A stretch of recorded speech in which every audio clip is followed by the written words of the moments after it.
Hey guys, today we're gonna dive into the new tune Squirm. We're going to get over dialogues and Dandy and Dial's gossip and look at his twisted and who he is.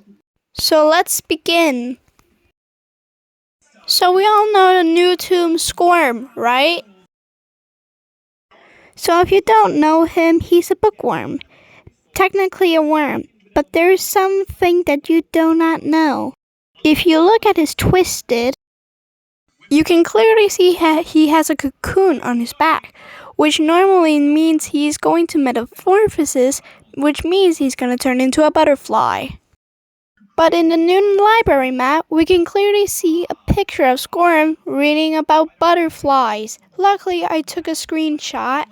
Sorry if you cannot see it clearly. But now we're going into dialogues and Danny and Dial's gossip. We're going to start with Flutter's dialogue. Flutter. Squirm. I know, Flutter. I thought so too. Flutter. Squirm. I know, but he said I'm a bookworm, and so I must be a bookworm. Flutter. Squirm. Sorry, Flutter, but maybe we can spend some time together after this.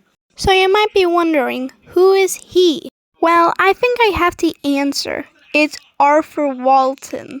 It cannot be Delilah Keene because then Squirm said she, and Arthur and Delilah Keene are actually the creator of the tunes. Now we're gonna get over Dandy's gossip about Squirm. I'm gonna get Dial after because Dial has probably the most information about him. So let's read Dandy's gossip. You know, I thought some of the flowers I planted by the tree looking more lively. I wonder why for a bit I hadn't changed anything when it came to how I care for them. I found out why. Eventually, you should have seen it. Squirm was crying right over the flowers. It's a bit sad. But I guess the flowers are a bit happier? I'm not sure. By this gossip, it gives us a little bit information about him. We know that he cries a lot in Dandy's gossip, as he say. But now to Dial's gossip.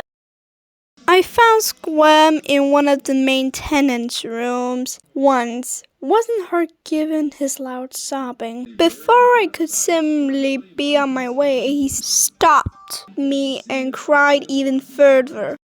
A waste of time, shamefully, but I did stick around and listen. I had something to do with identity. He told me he was upset over allegedly not being a good worm. I was confused. Turns out Arthur titled him as a bookworm, but he believes he may represent a caterpillar instead.